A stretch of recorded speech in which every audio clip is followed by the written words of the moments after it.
Hello, I'm Emma. Hi, I'm Ian. We're coming to you from outside. Actually, we're on our journeys, collecting livestock and all sorts. So we're on a biodynamic farm on the North Yorkshire Teesside borders somewhere. I haven't got a clue where we are. Sat-nav brought us here. We know where we are on our farm journey, but where we are on our road journey at the minute. We just want to sort of give a bit of a perspective of our experience with biodiversity, at Gazegill, how it's helped us, where it really has impacted on what we do in a positive way. We were very lucky. We were handed a farm which was rich in biodiversity. Emma's dad had a lot of issues, didn't he, with being told to keep up with the Joneses. And my dad took over a beautiful farm that had been handed down from generations, that has always had its flower meadows. We'd always looked after the rare birds. But Dad took it on at a time when everyone around him was intensifying, and they were going into silage fields and keeping the cows in 24/7 and 365 days a year. Yeah. And Dad just didn't believe in that. He said, we need our nature. Everything will come back to nature. I know I'm right. I think we've been handed a baton. We haven't inherited a farm. We are, I said this the other day, we're current custodians, because that's all we are. We're there to look after that and hand it on to the next generation, in as good a condition, if not better condition than we got it. The hay meadows in particular are probably one of our proudest features. Over 80 species of plants, biological heritage sites. And when you actually start to look at a hay meadow and how it works and what it does, and its importance to ground nesting birds, its importance to small mammals. We've got a massive small mammal population on the farm, which means we've got a reasonable raptor population as well. But every flower has a bug that is its preferred food source or its preferred home, and of course every bug has a raptor. So you start to build this fantastic food chain from a flower. And of course, if we started sort of cropping that too soon, we'd start to lose all those flowers, because again, you get to your later flowering stuff, your meadow sweets. When the meadow sweet's gone to flower and gone to seed, everything's ready and everything's ready to go. But the importance is not just about the plants. It's also about a migrant population of birds that visiting curlew. Curlew's back on the red list because of habitat loss, and that is a direct result of people taking habitat away from them. 97% of all hay meadows lost in the UK. It's a very, very sorry state of affairs. And of course, the more you lose a hay meadow, the more intense a field becomes, cropped 4-5 times a year, fed lots of slurry, very acrid brew, lots of ammonium nitrate. You start to get a very poor soil building, or you lose your soil completely.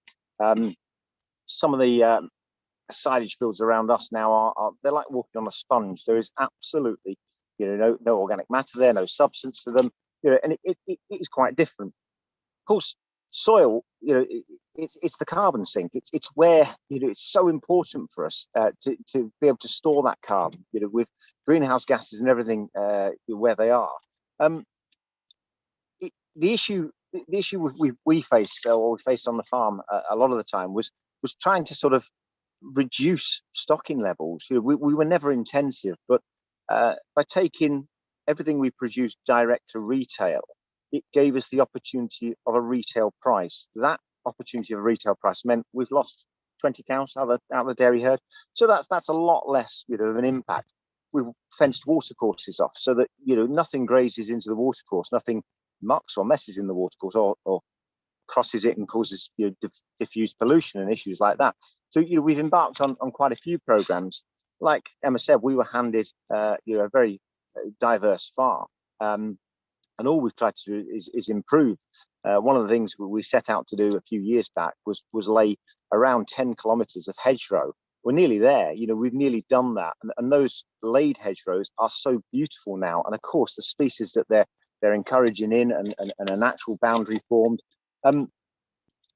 All these things, will help with climate change. All these things for us are intrinsic in our daily life, and of course, they are the building blocks of life. Because without good soil, without good habitat, and without our nature, we start to struggle. And I often hear people say, "Well, can't you mimic nature?" Well, yes, you can mimic it, but you can never bend it, and nature's never wrong. And I think what we learned very early on, and I think what was passed, generation to generation at Gazegill, was follow nature. Let nature be your lead. The areas we've actually managed now to sort of completely shut off to animals and grazing, are great. We've got lots of not just muddy corners now that you can fence that off because it was of no use to you at all, but large areas now that are completely fenced off, that are planted up with woodlands gone in, and it's just improving the habitat and rewilding parts of the farm.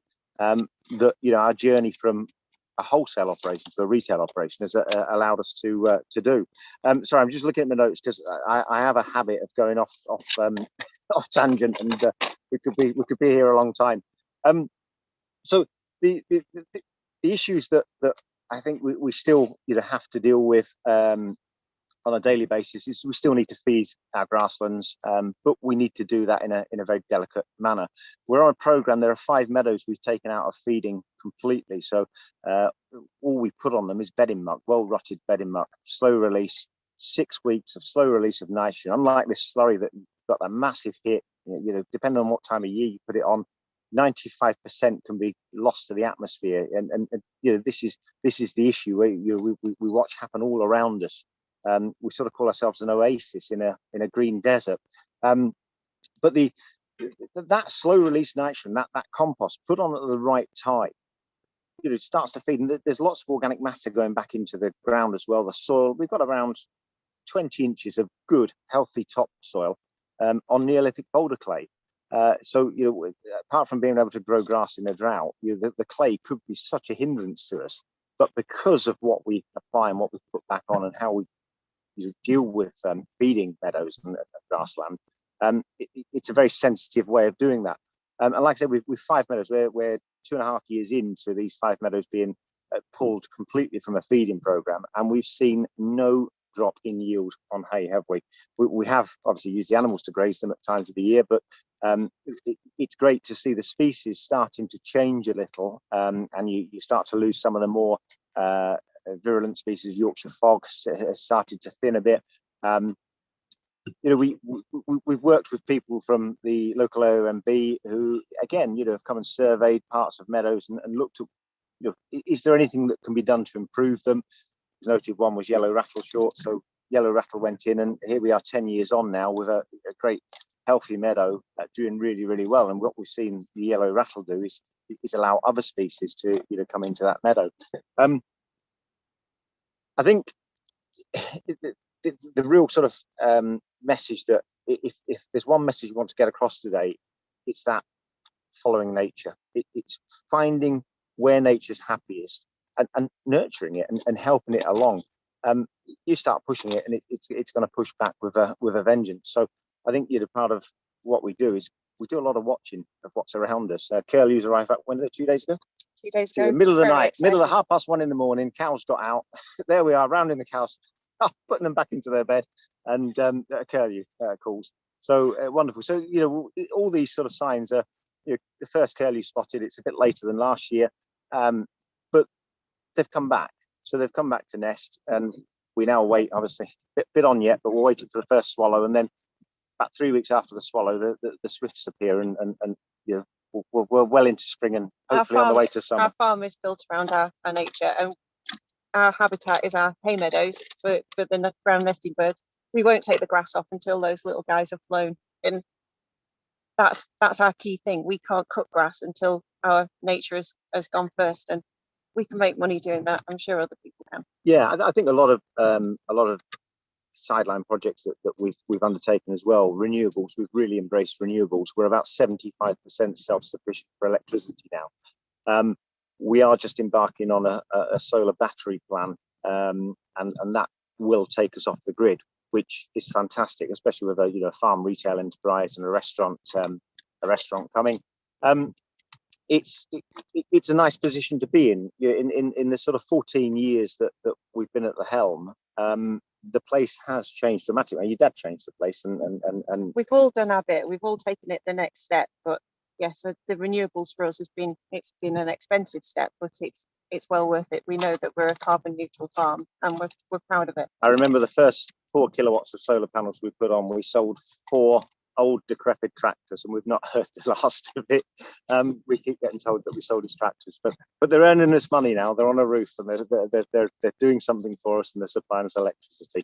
So I think in a nutshell, I hope that's given, it's such a massive subject, but I hope it's given a little bit of insight into how we approach it and where we are. That's all.